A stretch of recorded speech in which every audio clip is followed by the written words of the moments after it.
Conference will now be recorded. All right. So today's topic is Kitniot.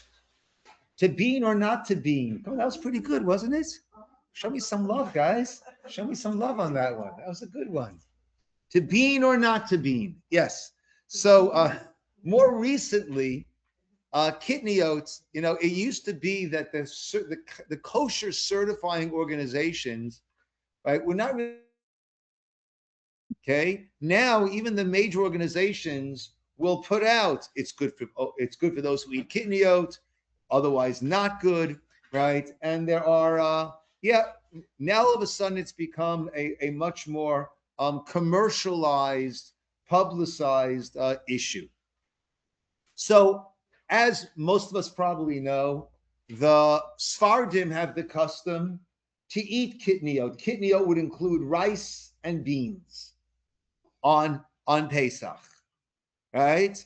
Um, Ashkenazim do not, and with communities like ours, where we have both Ashkenazic and Sephardic community members, so the question then comes up in terms of eating at someone else's house, right? Can you go to the house if you're invited to a Sephardic home?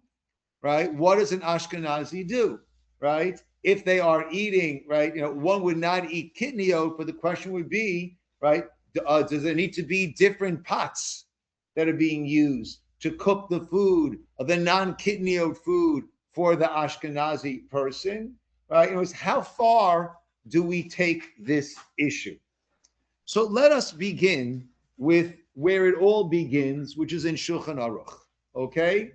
Because in the Gemara itself, in the Talmud itself, there is no mention of this issue of kitniot.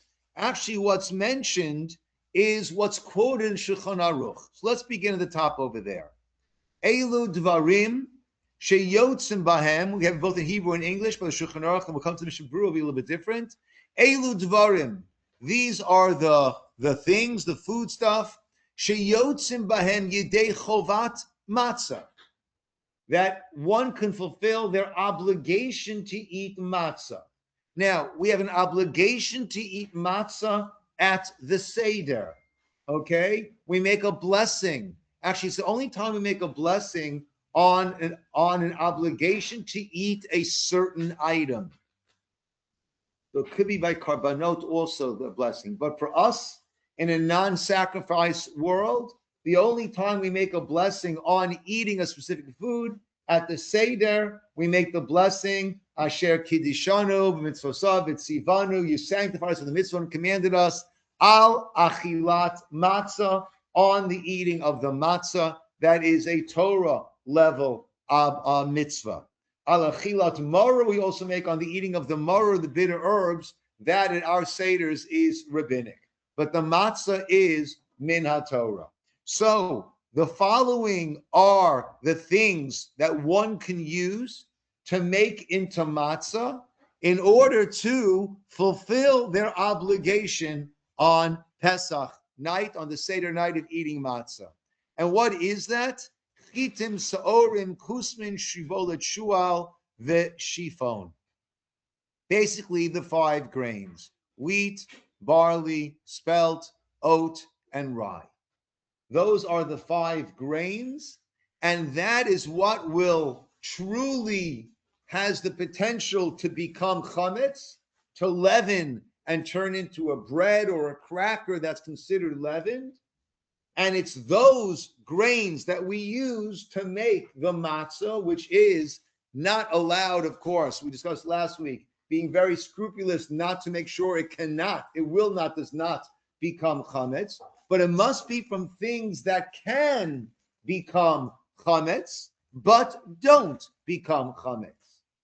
Those are the items that can be used to make your matzah. V'haminhag likach lechatchila chitim. And the minhag is ideally to use wheat, right? We primarily have wheat matzah. Those who have certain dietary struggles or challenges, so you will find spelt matzah, you will find oat matzah, I think the oat matzah, is that automatically gluten-free? I don't know these things. Okay, the minhag is chitin, but any one of those grains are fine. Avalo ba'orez, but don't make your matzah out of rice. Vishar mine kitniot, don't make your matzah out of any other type of legumes, of beans, of sorts. Don't make it out of that. Vigam einam ba'im lidei chimutz, and they will never become chametz. And as we said, the matzah must be made from those things which can become chametz, but are not going to become chametz. We're going to make sure that it stays matzah. And then here he says, umutar la'asot mehem tavshil. And therefore the Mechaber, Rabbi Yosef Karo, rules that it's mutter, it's permitted to make from them a tavshil, to make other dishes out of rice, out of beans, because those cannot become chametz. For the same reason why you can't use that to make your breads or to make your matzah, because it can't become chametz. Therefore, you can go ahead and eat that. That is from the Mechaber, the Shulchan Aruch, Rav Yosef Karo. Now, I've mentioned before, Rabbi Beryl Wine, one of his tapes, explains very beautifully that as Rav Yosef Karo was ready to go to print on his Shulchan Aruch, Rav Moshe Isserles, known as the Ramah, was putting together his own code of Jewish law. Now, of course, the Rav Yosef Karo was following the Sephardic tradition of which he was part of. Rav Moshe Isserles was following the Ashkenazic tradition of which he was part of. And he was afraid that if he would put out his Shulchan Aruch, then we would have a complete separation of our nation into two groups. They have their Shulchan Aruch, they have their Shulchan Aruch, and it would have caused this schism amongst the Jewish people. So he shelved his own project, and he took that of Rav Yosef Karo, and he wrote a gloss. He wrote notes where there is a difference in the Ashkenazic and the Sephardic custom. Haggah, over here, and in the Shulchan Aruch itself, so it's all one book that we have, it's one set, I should say, of books, about 12 volumes of Code of Jewish Law, and everyone has the same Ashkenazim and Sephardim. The bold letters is the Shulchan Aruch, and then you have interspersed there, you have in a lighter font, in a different font and a light and less bold, you have the remarks, the gloss of the Ramah. Haggah, remarks, gloss, v'yesh osrim, and there are those that say that it is prohibited to eat these kitniot. Again, so when I say kitniot, it means rice and beans. There are those who aser. He's quoting from the Torah, Hagot Maimoni, the Mordechai, v'haminhag ba'Ashkenaz, and the minhag amongst the Ashkenazic communities is lahachmir, to be strict with this, ve'ein l'shanot, and one should not deviate from that. I'm sorry for not being clear. So the Shulchan Aruch of Yosef Karo says kitniot, beans, rice, permitted.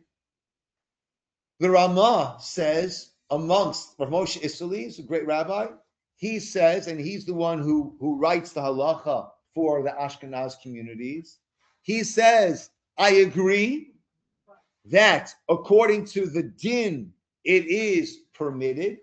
However, the minhag amongst Ashkenaz, the Ashkenaz communities, is to be strict, not eat that, not eat kitniot, and one should not deviate from that. However, he continues and says, however, it's simple. De'ein osrim b'di'avad.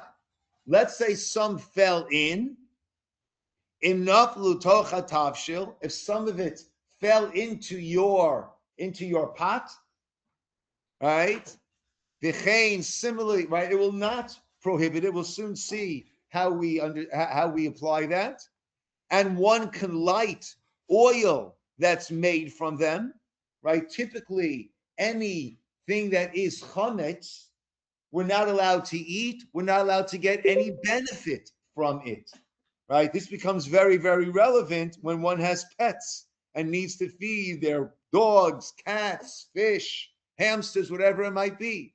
We're not allowed to get any benefit from it. The wonderful CRC kosher app, CRC, Chicago Rabbinical Council, they have a wonderful app. And there they have a whole Pesach section. And there they have alcoholic beverages, electrolytes, oral hydration, food items, health, beauty, infant formula, koshering, non-food items, nutritional supplements, Pesach medicine, post-Pesach shopping, pets. And there, under pets, they'll let you know they've got bird food, cat food, dog food, fish food, hay for rabbits, mealworms, whatever it might be, okay, small mammal food, and they'll go through that which can be or give you directions as to what to do. So the Ramah is saying, even though our custom is not to eat it, we don't treat it as chametz. And therefore, whereas if chametz falls in, it does not become batel, does not become nullified, even 1,000 to 1. If this falls in, it will become nullified. How much non-kitniot do you need? We'll soon see. Furthermore, you're allowed to get benefit from it. So you can make oils from it and use that. You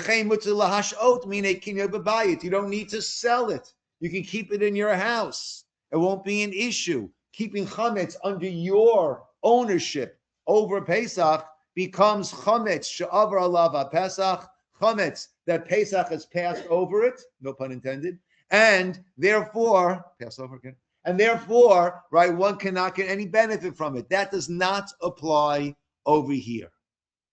Okay, let's take a look at the Mishnah Brura on this. Okay, are we good now?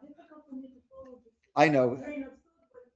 Natalie, on Shabbos, if I don't translate my drasha, she takes me to task afterwards and said, you weren't translating. So I told her, you have to have like a little cough. That way you remind me to translate. But I forget sometimes. I apologize. Yes? So if you have a sourdough starter, you have to sell that to... Yes, you do. Okay. Yes, you do. A sourdough starter will have to be sold. That is correct. Let's see the Mishnah Brura on this. Okay, that's only in Hebrew. You'll trust me on the translation. Underneath that, the bottom of the first side of the notes. V'yesh osrim, and there are those that say that it's asur. That is prohibited. He is quoting the Ramah. Lo me'ikar adinhu. It's not that the din is, the Torah law is that is prohibited. Ela chumra. Rather, this is a stringency sheichmiru aleihem, that they took upon themselves this stringency. As we'll say, v'tam chumrazu, and he gives two reasons for this stringency. Number one, underline, mishum shelipanim tvua mu'urav b'minei kitniot. Sometimes when you're buying your beans, you've got bona fide grains that get mixed up in that. So therefore, if you're going to be buying beans and using that, or rice, there might be bona fide grains mixed in. And a second underline, the kamapamim ofen gamke mehem lechem v'ike diotim v'amei aretz tuva shlo yivchanu bein kemach zeh lekemach shel minei dagan. Second reason he gives is that you can produce things that look like bread from your rice and your beans, right? And therefore, people will get confused, and those who are not so well educated, they'll think, oh, I guess you can make, right? I saw the rabbi eating those cakes, they were Kitniot cakes, but he doesn't know that. And I'll say, oh, I guess you're allowed to have bread, have regular cake on Pesach. Those are two reasons that are given. Okay. Now, one can very well argue that in our world today, first of all, right? So potato starch we do use, right? And many other things that we do use. Almond flour. Right? I spoke to Rabbi Idolitz yesterday, and he said the regular almond flour in Costco, even though it doesn't have Pesach certification, can be used.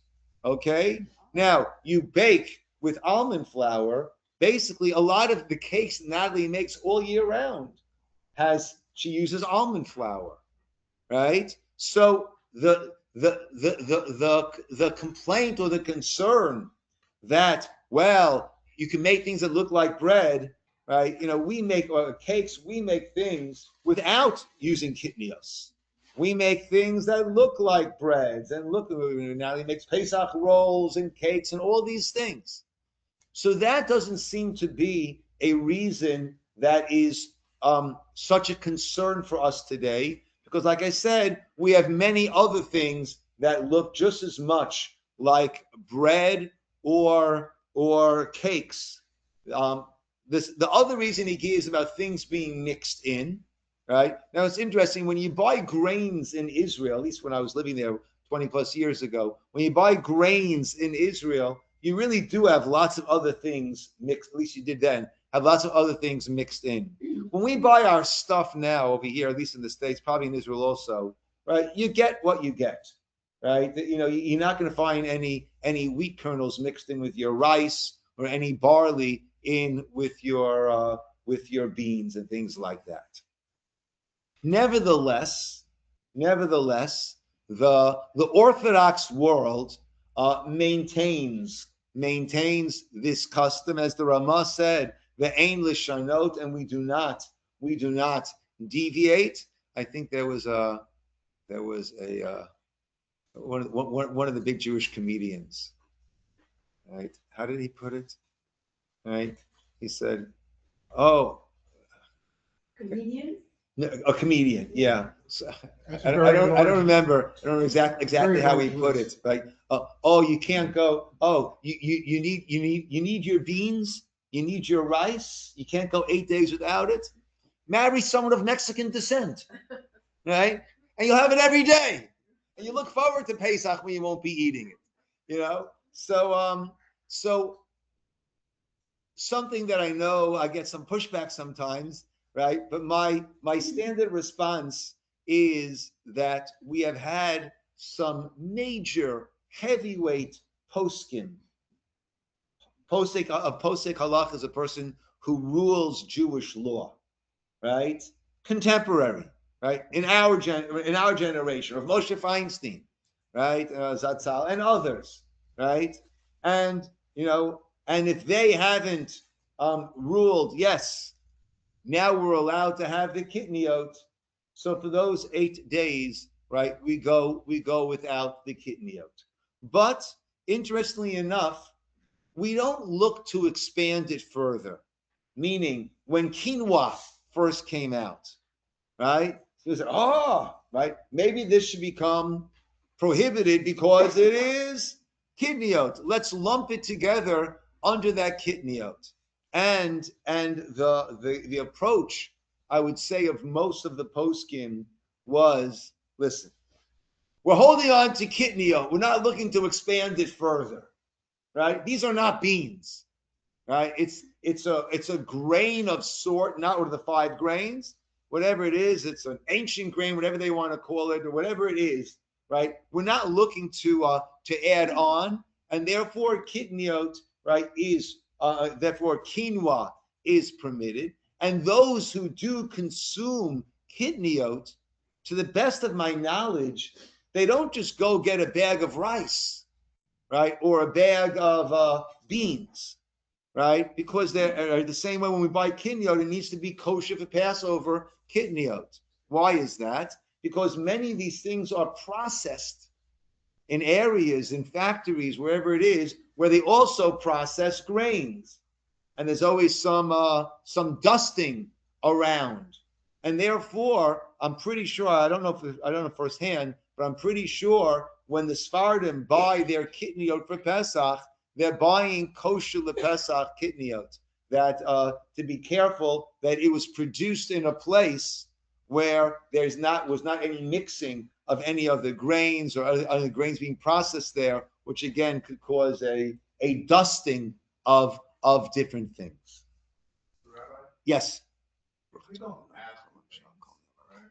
So how do things like corn or buckwheat get added to these things? Because corn was a New World thing. Like there was no corn in Europe.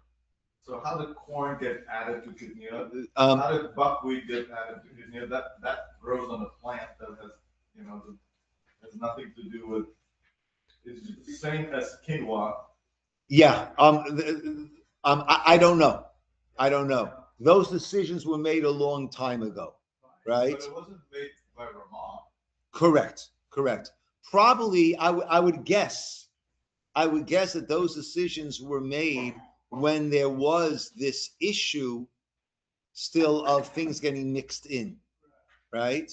But I'm saying in our contemporary world, when things are now, these ancient grains are being discovered or being reinserted into our diet, so there we don't look to add on. I don't know. I don't know the history of corn and kitnios and how that was viewed or not viewed. Okay. So if we can't change the ruling of Ramah because he said don't deviate, at least we can change the ruling of whoever made corn kitniot. Yeah. Perhaps. Again, I can't really comment on that because I'm not And also, not up to date on that. to I don't Alan's know. point, if you had corn on the cob, that was in its sheath, how would it be mixing?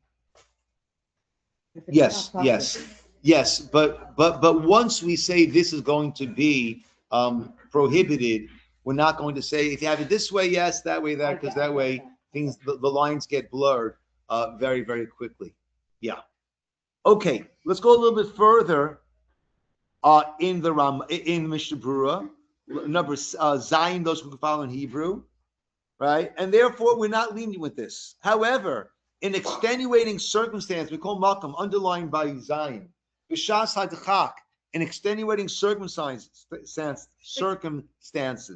she'ein la'adam ma le'achol, that a person doesn't have what to eat, then certainly mutal vashel kol aminim chutz mihei minei dagan. You could certainly cook all of these, anything besides those 5 grains. Okay? And he goes further, upashut, and it's simple, tehu adin l'chola. The person is sick, and therefore is unable to digest, unable to process other foods, whatever's going on. Av she'ein bo sakana. Not talking about someone that there is a danger in the person's life. No danger to the life. For the person, I spoke to this a couple of days ago. Someone's having some serious hospitalization, digestive issues. Kitnios will be fine for that person to have it. Im tzarech lezeh, if they need that. Furthermore, as the Ramah said, if it fell into something else, right, then it will be okay. That will not prohibit that which it fell into. That's chet. If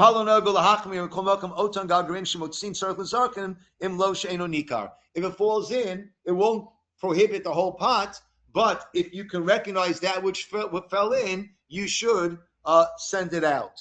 Lastly, tet, tocha tavshil, umay rishit al koponim, rov beheter. When we say if it falls into your pot, it's okay. We're talking about majority is non-kitniot that it fell into.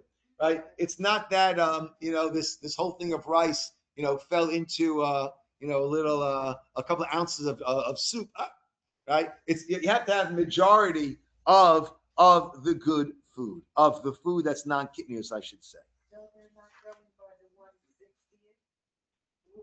You don't need 60 to 1. The Mishabura says. You need to have rov beheter, right? You need to have majority of that which is permitted. Yes, Alan? Why every year we need a yellow cap on a Coca-Cola, but all it has is some corn syrup, right? Majority of it is water and all kinds of Okay, other stuff. so in general, we have a rule, ein mavatlin issa lechatchila. You can't go, for example, right? Milk in my chicken soup. As long as I have 60 to 1 chicken soup to milk, the chicken soup is perfectly permitted. Now, this is the reason why culinary school is a challenge. You have to cook, right? The prohibition is not just eating milk and meat. The prohibition also against cooking milk and meat. And in culinary school, you've got to cook milk and meat because everyone knows, except for us Jews, right, that adding milk to a beef or chicken soup gives it a very nice creamy consistency. So I've got a great idea. I have 300 ounces of soup, chicken soup cooking, right? 1/60th of that is 5 ounces. Okay. So let me put in 3 ounces of milk. I got more than 60 to 1. You're looking horrified. Don't worry. Okay. I was saying, why did I eat at the rabbi's house? Oh my gosh. Right? So let me add 3 ounces. It's less than 1/60th. Perfectly mutter, perfectly allowed. And now I got a good creamy chicken soup. And it's kosher. No. You can't go ahead and cause an annulment of something that's prohibited by putting in less than the ratio that would prohibit. If it falls in, then we're good to go. But we don't go ahead and do it. And hence our yellow caps, right? If you don't drink soda at all year round, right, you'll be much healthier and much better off. But for those who insist, we go for the yellow caps. Yeah. Oh, yeah. Who knows what percentage you got? Corn syrup to everything else. That's a good point. Okay. So how about I'm invited to my wonderful Sephardic neighbor's house for a meal on Passover, right? How do I deal with that, right? So I'm sorry? You accept the invitation. Correct. You respect Okay. Okay, so what are the parameters there? So we turn the page. We have Chacham Avadi Yosef. Avadi Yosef was an incredible figure who was the Sephardic chief rabbi, but more than that, he was the authority for the wide Sephardic world. And wide Sephardic world is a very, very wide word because you have Sephardim from every single country, besides Spain, right? But where they all ended up, you've got your Moroccans, you've got your Yemenites, you've got your Egyptians, you've got your Iraqis, you've got your Iranians. I mean, you can go on and on and on and on. I'm sorry? Mizrahi are not considered to be Sephardic. When you say Mizrahi, I don't know. Mizrahi. Well, the Yemenites. Not Yemen. Mizrahi, Persian Jews. Oh, Parsi. Okay, take them off the list. Okay, it's a very long list with very, very different customs that they have. Avadi Yosef was an incredible Torah sage, Talmid Chacham, and his rulings were accepted widely, and he looked to try to make it a little bit more uniform, and also to see where Ashkenaz and Sfard could coalesce and not have such stark differences. We do have, but he always looked to see how could there be fewer differences. So in his Tshuvat, Yahava Dat rules that an Ashkenazic Jew may eat non-Kitniot food at a Sephardic Jew's home on Pesach. He does not require special utensils that have not been used for Kitniot for the Ashkenazic guest. So the Ashkenazi Jew would have no problems eating non-Kitniot food at a Sephardic friend's house, and there's no need for different pots, utensils. Why is that? What about the cooking? Hmm? The preparation of it, not getting it. So the spoons, the pots, exactly. He says the spoons and the pots are not an issue. In general, why are spoons and pots an issue? We have a concept of beliot, things that got absorbed into these and then will be expelled when you cook again. So therefore, the issue would be, if this pot was used to cook kitniot, it absorbed kitniot. Now I'm cooking my non-kitniot food for my Ashkenazic guest, but it's going to infuse into the food some of the kitniot that it had absorbed. He says that will not be an issue. Because of it's the majority. One of the reasons that he brings, we already had up above. And that was, we said, that if it falls in, right? If it falls in, he's based his opinion on a similar ruling of the Ramah that we saw up above. That if kitniot fell into food during Pesach, they do not render the food forbidden b'di'evet. So if it actually fell in, then it will not render it forbidden. Accordingly, Chacham Avadia argues the following. It is clear that the food particles of kitniot absorbed into pots in Sephardic homes that are released now into non-kitniot food do not forbid the food to Ashkenazim. Either the utensils have been used within the past 24 hours, right? When it comes to halacha, we say anything that's been absorbed, right? After 24 hours, that which it will release has lost its potency. I had my Jewish Journeys class, and we came up about kosher counters for Pesach. And I said tile counters can't be kosher, can't be kosher. They need to be covered. And I got a frantic phone call afterwards from someone that they have tile counters. And they thought, so now what do I do all year round? So I said, when I first moved into my house, I also had tile counters for many, many years until we redid it. And so basically, you won't put hot food down directly on your tile counter, right? And I said, and if hot food did fall directly onto your tile counter, you're good. Why are you good? Because you've been there for more than 24 hours. And therefore, we know that there's not been any hot, non-kosher food on that counter for 24 hours plus. And therefore, even if something hot goes down and it would absorb from something hot that was there before, it has no potency. It will not affect the kashrut. Therefore, it is still permissible for Ashkenazim to eat from them because there is surely more permissible food than there are kitniot that emerge from the walls of the pot. As we said before, right, that you don't even need 60-1. You need to have more permissible, and we're good to go. In this case, the pot certainly has more in it than that's what's being released from the confines of that pot. Yes, Steve.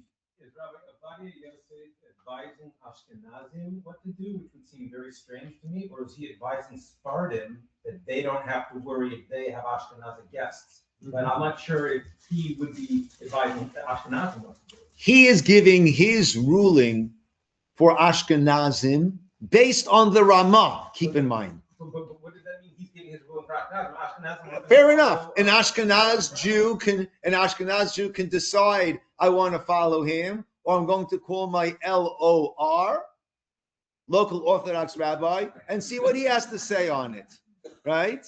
But what he's not bringing his sources from Sephardic sources. He's bringing his sources from the Ramah.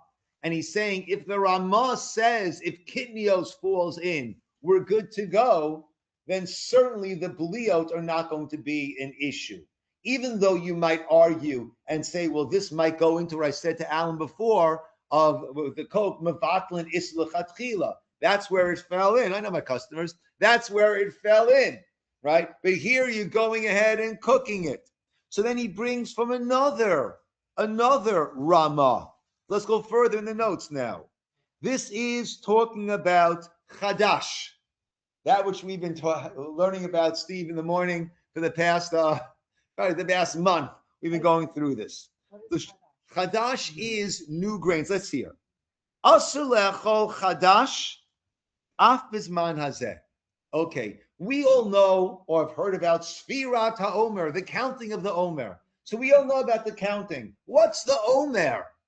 Well, the Omer was a barley offering that was brought on the second day of Pesach.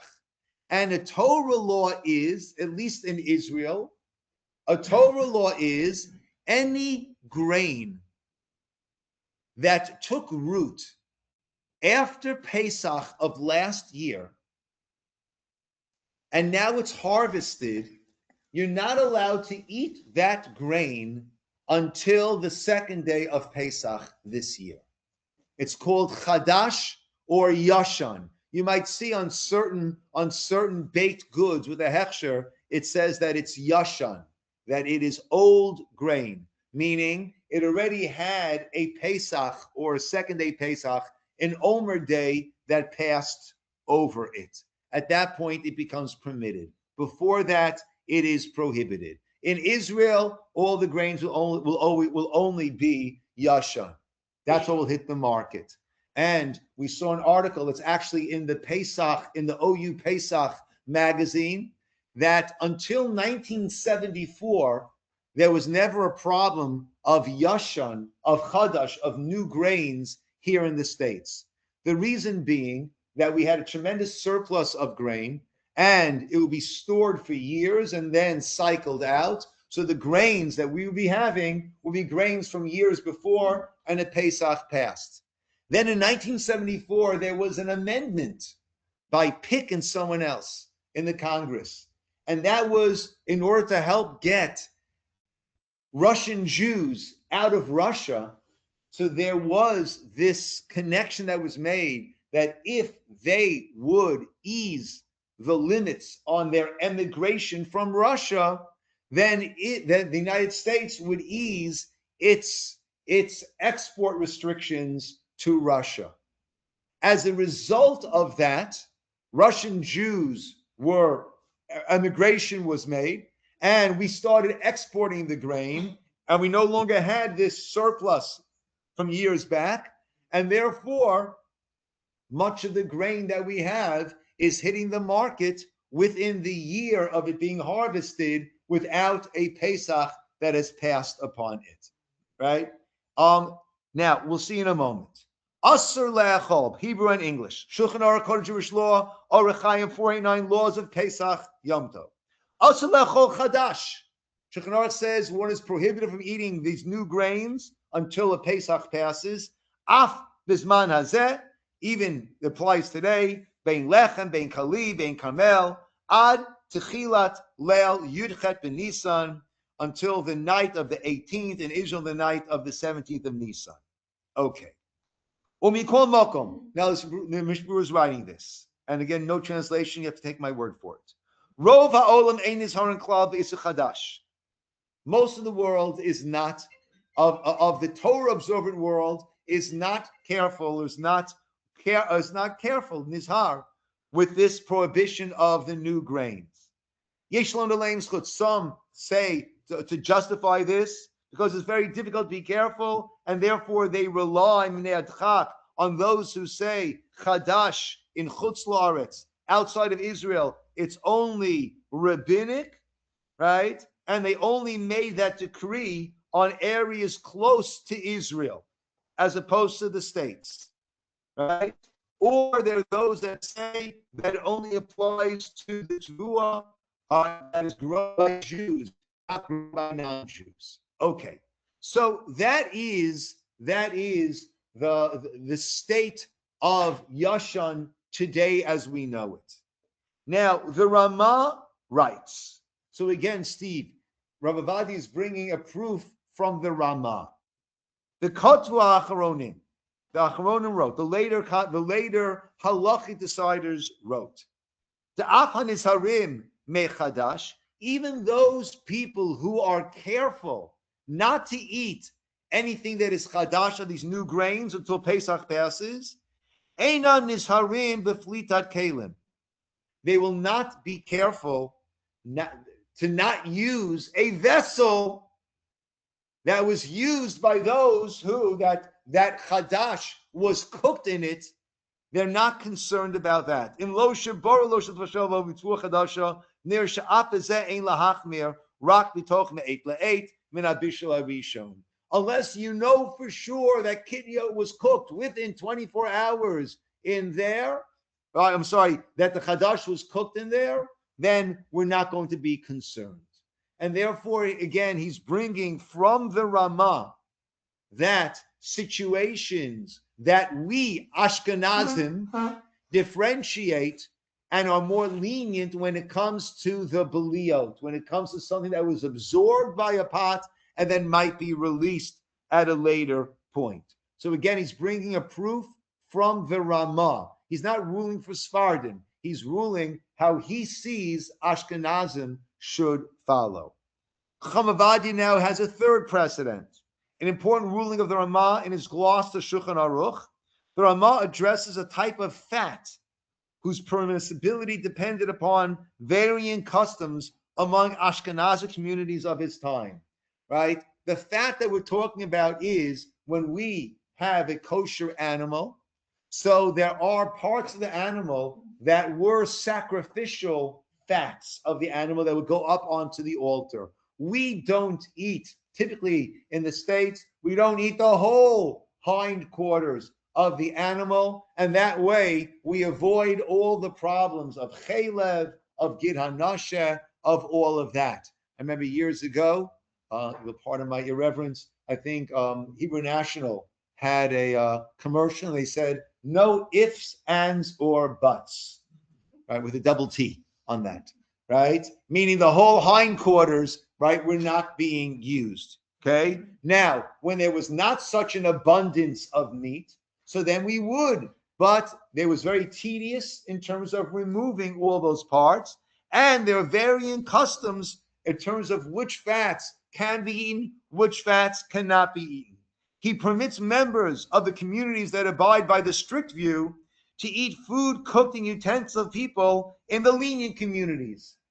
Okay? So therefore, I don't need to be careful not to eat in the house of someone if it's not from those fats that I'm careful not to eat from. I don't have to worry about the pots that they're using. The Ramah reasons that the lenient communities were following a legitimate ruling of their halachic authorities, which is certainly the case over here for the Sephardim. They're following a legitimate ruling of their halachic authorities. Even more so, they're following the real halacha. We're the ones who have taken on this stringency.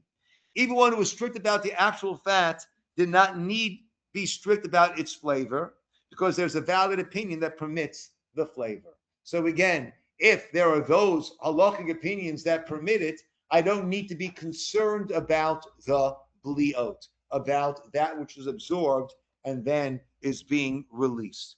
From all the above precedents, Chacham Avadi concludes that there are certain light prohibitions where flavor is nullified when mixed with permissible food. We see that by chalev, right, which is a Torah prohibition. We see it by chadash, which according to many is a Torah prohibition. No one says kitniot is a Torah prohibition. No one says kitniot is a rabbinic, right? It is, we've accepted upon ourselves as a firm following custom.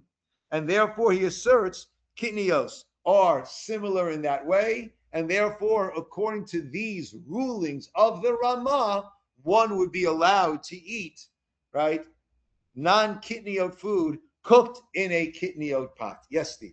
It's interesting to me that the whole halachic discussion is solely in the lens of kashrut. I undercurrent here, which is unexpressed, which is the idea of unity of the Jewish community, and that you don't want to make divisions between people, and you're weighing two values against each other, and we're wanting to do everything we can. That is very true. That is very true, and this was the Chacham Avadia part was based. Just 1 second, let me find it. It was based on a article by Rabbi Chaim Jachter. He had come here for Shabbos. He's the one who oversees our Eruv. He was here for Shabbos about 1.5 years ago. He is a fascinating, brilliant person who's an Ashkenazic rabbi, who's the rabbi of the Sephardic community in Teaneck, New Jersey. He's also on, and and in that article, just 1 second, let me find that now. Very nice. He dug in Mincha with this. Yeah. So he writes at the end there in his article, Chacham Avadia concludes his tshuva, noting that Torah's ways is peaceful, and cites the pasuk in Zechariah, noting the need to balance shalom and emet, peace and truth. Chacham Avadia consistently argued for the Sephardic Ashkenazi communities to live in peace and harmony, as he similarly permits Sephardim to eat Ashkenazic homes, despite the issues such as glot meat, in which Sephardic Jews adopt a more strict view. Although, I counsel Ashkenazim to follow Chacham Avadia's ruling, one should consult his rabbi for a ruling. Okay? Chaim Jachter is spiritual leader of congregation Sharei Ora, the Sephardic congregation of Teaneck, New Jersey. Okay? So yes, shalom amongst in Israel, amongst the Jewish nation, is of prime importance, right? And therefore, certainly, I would have no problem instructing people to follow Chacham Avadia's ruling, right? And when there is a valid ruling and one leads to unity, the other one leads to a separation, I'm all for unity, as you can see with our Sephardic Minyan community over here, how we try very much to integrate as well as we can. Yes, Cheryl. I'm really fascinated by the idea that this country decided to send beans over to Russia. Wheat. And then in exchange, they let Jewish people leave. It wasn't quite like that. It was that if they would loosen their immigration policies, then if you have one of the OU Pesach magazines, they have an article on this, right? Not just about in general about Chadash and Yashan. Russia didn't have enough grain. Yeah. To feed their people. Yeah. So they were buying it in exchange, letting Jews out. Yeah. Yeah. So the United States agreed to loosen their restrictions on exporting different things, including grain, right? If they would to incentivize them to open up their immigration policy. So was this a presidential decision or a Congress? I think it was Congress. I think it was 2 congressmen who were there. Sponsored a bill. Who sponsored the bill. Yeah. Jackson Bennett. What? Jackson Bennett? Could be. Vanik. B-A-N-I-K. Okay. So you're the guest at the table, the Magid is done, the Shulchan Aruch is starting, and you're not aware of the menu. You don't go and ask, well, what do you serve? Well, maybe because of this Ashkenaz. Well, no. You're Right? right. If you're an Ashkenaz going to a Sephardic home, so you want to ask, will there be non-Kitniot food for me? But what happens if they're also having rice? You just politely decline and say, no rice on my plate. Correct. Okay. It's not chametz. You can, yeah. So you can take more matzah. More matzah. Yes. Yes, Steve. The people who keep the broth stopped on the 8th day, eat the broth to show the unity. So it'd be interesting if there was a Yeah. We should eat the 8th. Okay, maybe we can't Actually, eat 8 days of rice. I didn't read Steve, it. that's but really a good idea. go back, Steve. Go back to the first page. Zayin, the Mishnah Berurah. The English I know. Even on the 8th day. I wasn't going to go into that whole aspect. But he says even on the 8th day we would not have kitnios. However, how did it work? I think that's. How did it work? Oh, if you had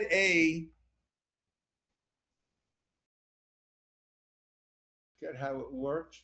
Let's say I'm an let's say I have a Friday. Let's say I'm in Israel. I'm keeping one day of Yom Tov. First day, last day. Shvi'i shel Pesach. Shvi'i shel Pesach. The last day of Passover is on Friday, right? And then it's Shabbos. Pesach is over, right? So then, if I get invited to my Sephardic friends for Shabbos lunch, right? I wouldn't be able to make my own cholent. I can't start doing it on Friday and before Yom Tov, right? But then I'd be able to partake of their rice and their cholent and all those things. They're still having No. food? Even if they are, let's say they're keeping 2 days, I'm keeping 1 day, whatever the case is, right? If you have a Friday going into a Shabbos and Pesach has ended, right? Then you would be able to do that. To have the kitnios, right? You couldn't prepare it yourself. Yeah. Why would you be able to? Yeah, it's simple. Yeah, correct. So the 8th day of Pesach, the custom I've been following is that any matzah that, how do I explain this? That you could like make matzah bride, where during the other days. You don't have matzah bread. You don't have gebracht. No, we don't. You don't have any matzah balls from Pesach. No. Oh gosh, I didn't mean to frighten you. Yes. Okay. Just very briefly, gebracht means that it is soaked, steeped. It's Yiddish. And there are those, as if the kitnios was not enough of a chumrah, a stringency. They said that la halacha. Let me go back a step. La halacha, we say once it's been baked into matzah, it cannot become chametz. You could soak it in water. You can do whatever you want with it. Once it's been baked into matzah, it cannot become chametz. Hence, we have our matzah balls, which are sitting in the soup, made of matzah meal and all these things. Poor Cheryl doesn't get to have that, but she's happy not to. Okay, she does not feel deprived. She feels that she has been blessed with that custom. Right? I personally enjoy my gebracht. Now, matzah brai is we take matzah, we soak it in water, then we mix in eggs, and it's kind of like a French toast with matzah instead of, right? So those who don't have gebracht, now that's a chumrah that everyone says is a chumrah type of chumrah, and I think it was the Chasam Sofer who, when he wanted to make sure people know this is just a chumrah and it's not chametz. Right? So he had in his window, his front window, he had a big thing of water and matzah stuck inside of it. Right? To let everybody know that it's perfectly allowed. You don't want to do it, right? That's your custom. God bless you. Beautiful. Right? But don't look askance on anyone who might not have that stringency. Right? It's perfectly allowed. But those who don't eat gebrachts will have gebrachts on the 8th day of Pesach. That is a rabbinic day, minat Torah, based on Torah law. Pesach is 7 days. Outside of Israel, we have that unsurety of the day. We have that need of a double dose of a Yom Tov to infuse us with the spirituality that we so desperately need over here. And therefore, on the 8th day, people will brach. They will dip it in with, Okay. And just for the record, again, the breads by Wholesome Choice, those 3 breads, not the whole Wholesome Choice, not any other bakery item, not the camel meat, right? Just those 3 breads are kosher under the RCC and myself, whatever, I'm working with them. Why are you having us buy bread 2 weeks before Pesach? I'm sorry? Why are you having us buy bread 2 weeks I'm before not. Pesach? What I am telling you is that right after Pesach, you'll be able to have some nice, hot, baked bread. But they have this very thin Barbary, but not very flat Barbary. There's a Barbary, there's a Sangak, and there's something else. Yeah. They're all good. There are 2 kinds of Barbaries. Okay. Okay. And one of them is really thin. Yeah. You're still not allowed. On Pesach? No. I forgot. On Pesach, definitely not. Barbary and non-Barbary and what? There's three. There's Barbary, Sangak, and Tavik. I don't know the other one. Yeah. What is it? The Barbary is the Sangak is rectangular and very flat. The Barbary is a little thicker and very oval. And I don't know about the third one. I have a question about not related. Barrel wine, history of the Jews. I listened to it twice. Nice. Once, 20 times on tapes. It was here in LA. Now the second time it was online. I was sitting in line, which was not very convenient because you couldn't walk because it was a site. But let's say I want to give it as a present to someone, to my grandson. How, in a modern way, how do people listen to? So CDs already defunct. It probably can be downloaded as a podcast. I don't know. Did they digitalize it? Probably did. Didn't or did? Probably, I would assume they did. I'm not sure. If you go to whatever website you're dealing with, you probably will see if there are options, what those options are. Yeah. Yes, Jan. The next two, third, well, no, at least next Thursday, we'll get your sharing.